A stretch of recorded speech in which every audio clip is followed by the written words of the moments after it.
Alright, welcome back guys. So we're going to start this video off right now. So today I am hosting a just women's Christmas tea party with my grandmother. Well, at my grandmother's house I should say, for all the women in my family. So behind me we have the setup here. Still getting everything ready to go, but we have a lot of the sweets over here, savory bites over there, soups are warming up on the stove so we can put it in the travertine. We have a lot of fun things. So I'll kind of catch you guys up on what the last couple days have looked like in terms of all of the prep, what all the recipes actually came out to be. There's a few things as of right now I can tell you that got scrapped, one of which unfortunately being the Kentucky hot brown, it just wasn't going to travel here very well, so we just left that one off. But there's plenty of other things going on. And then I'll take you guys through the grocery shopping, all the prep, all the fun before we kind of get into just the party itself. But hope you guys don't mind me sharing this for memory's sake, because honestly it's hopefully going to be a new yearly tradition for all the females in the family.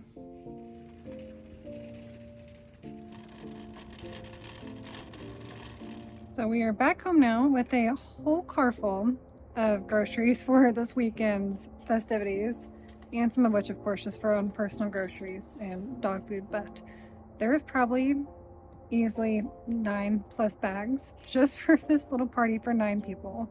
Obviously there's going to be extra, I have absolutely no doubt, goodness sakes. But very much looking forward to it. We start prep tonight, so I'm going to do the 2 soups and 1 of the cookies starting tonight. So I'll take you guys along for all the fun.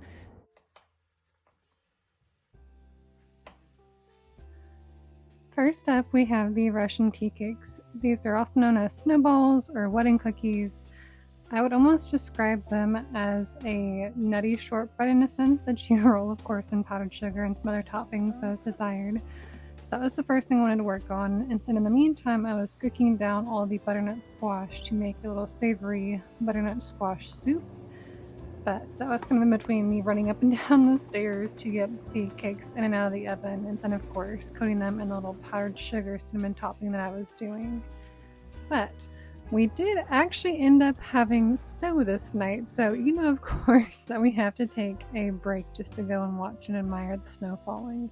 It's not very often that we get a whole bunch of snow here in Kentucky, so I will cherish it each and every time that we get it. But that now brings us to day 2. So this is now Friday night anyways, and I am trying to focus on all of the savory course. So ideally speaking, we're starting off here, which I would arguably say is probably the easiest, but also simultaneously the most involved. It is these mini quiches. So the recipe that I had found actually had over 4 different variations that you could make. We kind of went more simplistic, so we're just doing a ham, cheese, chive mini quiche. And then beyond that, then the other things I was working on was going to be these caramelized balsamic onion mini goat cheese tartlets. I also had in mind that we were going to focus on the ham cheese scones as part of the savory course as well. But this is also the night, while I don't think I got any clips of it, I was also trying to work on the homemade tomato parmesan bisque soup, which is what you see me sauteing the onions and the rosemary here for. So it's a lot of simultaneous things going on all at once. The other thing that you guys have probably noticed at this point is that we do and don't have a traditional kitchen setup. So for those of you guys that are new here, we actually are currently living with my in-laws at the moment as we are working towards building our farm and our house from scratch, which has been a very long, arduous process, I guess you could say. But we are very grateful to get the chance to live with them, and they are so gracious to host us to this day. But essentially we have a little 2-burner induction cooktop in the basement, and then otherwise we basically live out of an air fryer. So essentially I'm having to run up and down flights of stairs to go to and from the oven. So if these clips kind of seem a little jumbled, that's part of the reason why, is there's just not a good way to film, nor is it convenient for me to have, or it's quite frankly impossible for me to have cameras everywhere. But I figured this was just a very fun process to get to film, and I really wanted to share it with you guys because I think hosting is one of the biggest gifts we can have. And to that point, host even if it doesn't seem like it makes sense. So I'm very grateful, of course, to have a lot of extended family that we now live near. So my grandmother has had this beautiful set of china for years, and she's always told me that she wanted a reason to use it. The other thing is that I know that a lot of the women in my family would just love to have quality time and spend that time together. So that's exactly what this was. The whole intention of this tea party is to graciously host all of the women in my family for it to stay a lovely afternoon, spend time hanging out, talking with each other, like we don't always get to do into, I guess, to the point of all of our uncles and just men in the family. Have all of the girl talk that they don't want to listen in on. Yes, Mark, if you're listening to this, I am referring to you most primarily speaking. But it was just a beautiful thing, and I could have easily said it makes no sense for me to quote host, or co-host, I guess, in a sense, if you will.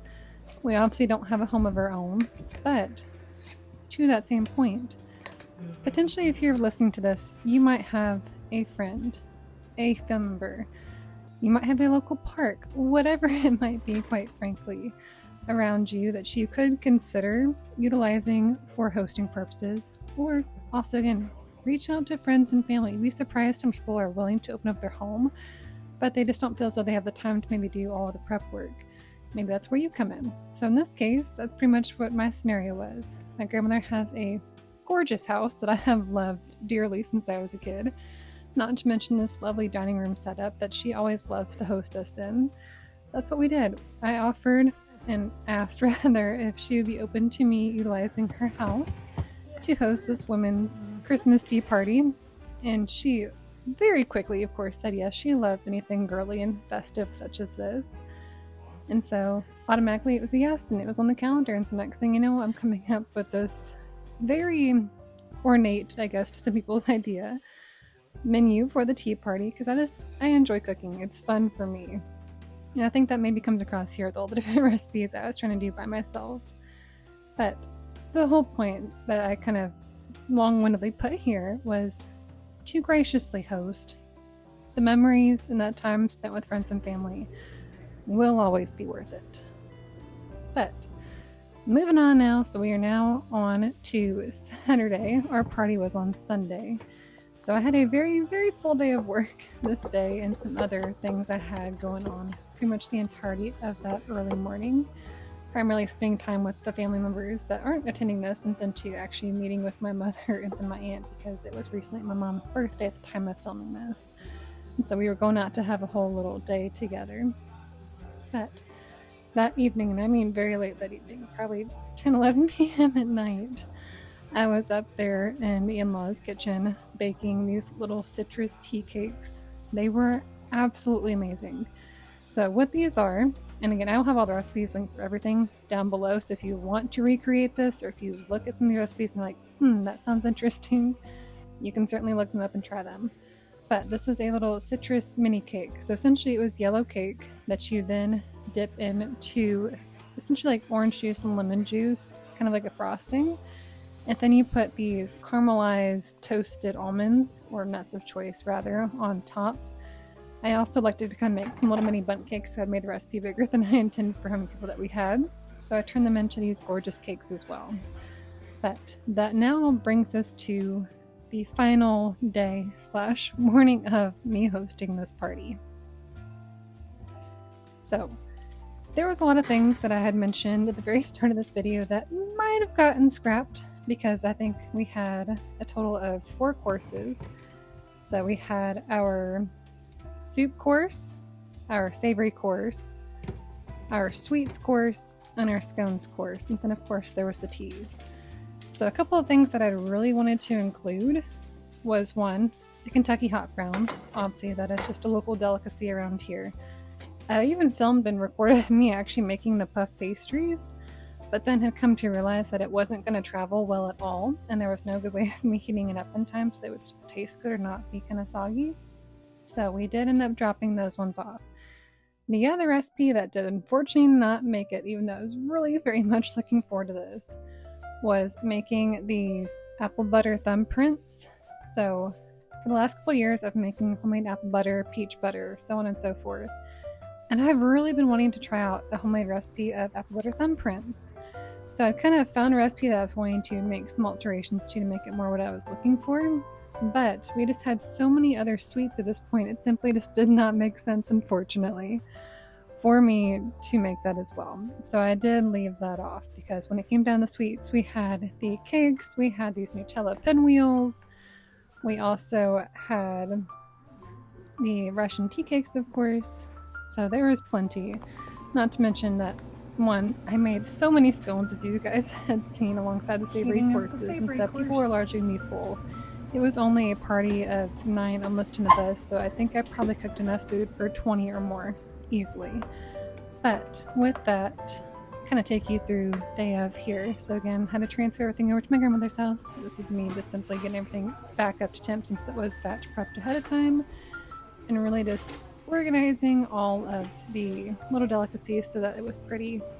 But with that being said, I'm going to go ahead and let you guys go for now and take you guys into more of the live footage.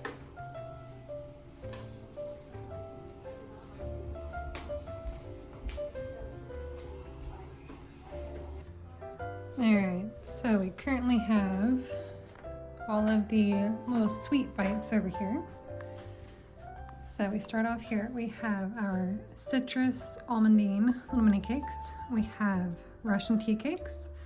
And then these didn't turn out as pretty as I wanted, but these are Nutella swirls. And then if I come on around, also we have it all set up for the tea party. So we have little soup bowls, tea dishes, the soup travertine. Of course, we have to have all of the teapots. So beautiful collection. And then I still have the savory bites warming up in the oven, so it's the quiche and the goat cheese tartlet. And then we have these scones. So we have our cranberry, or orange cranberry scone, our gingerbread, basically like a very spiced but maple coated scone. Then we of course have our ham, cheese, and scallion scone. And that is where we currently are. So we have a little bit more to go. People should be showing up here in about 10 or so minutes. It's looking good. We'll see. Smells delightful. Would you like to tea in here? Yeah, that sounds good. Can you just no, I don't. Actually, let's go this way.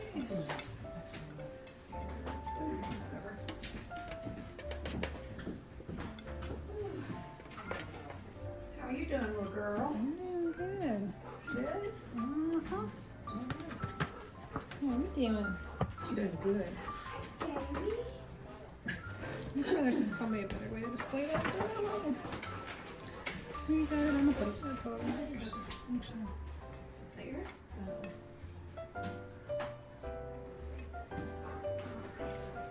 What can I help you do? It's pretty much all done. I'm just doing the last little things. I was going to put flowers out, but honestly, she has it so well decorated, I don't feel like I need to.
I also wanted to pop on here to say that it's not even close to being lost on me how fortunate I am to still have all these women in my family. So, while I won't point out who is who, I have both my grandmothers, I have 2 aunts present, I have my mother-in-law, my mother, and we had almost actually had some, we'll say, possible family members attend as well, in terms of my brother's girlfriend was supposed to attend, but due to all the snow that you guys saw coming in the nights prior, she isn't able to make it just due to how long that drive was. But I just, for any and all of us that still have members that, one, or alive, are present in our life, or especially those that we live close with, because I know that while we were down in Georgia, I would yearn for the days to be able to do things like this just on a casual weekend. We were 8+ hours away from family. And now that we're home, probably like many of you guys, but I find that it can be all too easy to take for granted that closeness and not make the time to either one, of course, host things like this, but to simply just go and hang out and spend time with them as individuals, or of course in the collective groups and such. And now more than ever, especially in this holiday season for me and my family, it's even more evident just how quickly things can take a turn and how you may not always have these people in your life. So if you're like me, and maybe you need a push, even though we probably shouldn't, to make that time, even if you're busy or whatever it might be in your schedule, to spend that time with family, I can promise you that you won't regret it. And so that was one of the other reasons why I really wanted to make this video, is one, just to share how lucky and blessed that I am to get to host something like this and spend this time with my family members. And then two, to encourage anyone out there that has any desire to do anything similar to this, or even on a much, much smaller scale, to do so, because again, you're not guaranteed tomorrow. You're not guaranteed to have these relationships in your life. And I simply think that we should all make the most of it. And one of the reasons why I include some of these clips, a little bit more prolonged, I guess you could say, of just me and my family, is you can simply just see the joy of getting to spend time together, of talking. With all that being said, I'm going to go ahead and round off our video today. Thank you guys so very much for watching. Truly means the world. And if you are family or friends that are currently watching this, I love you guys immensely. And then for those of you that maybe aren't friends or family, and if you're maybe just a new viewer that somehow stumbled upon my channel for this video, thank you very much if you managed to stick around this long. If you did, I would love it if you'd consider to like and subscribe to this channel if you enjoyed content such as this. If you're new here, my content can be quite varied, so it ranges from hosting to homesteading to creating your home, or I would almost even argue to say homemaking to some extent. Basically, I kind of put it under the umbrella of all things wholesome living. So if that resonates with you in any capacity, feel free to stick around.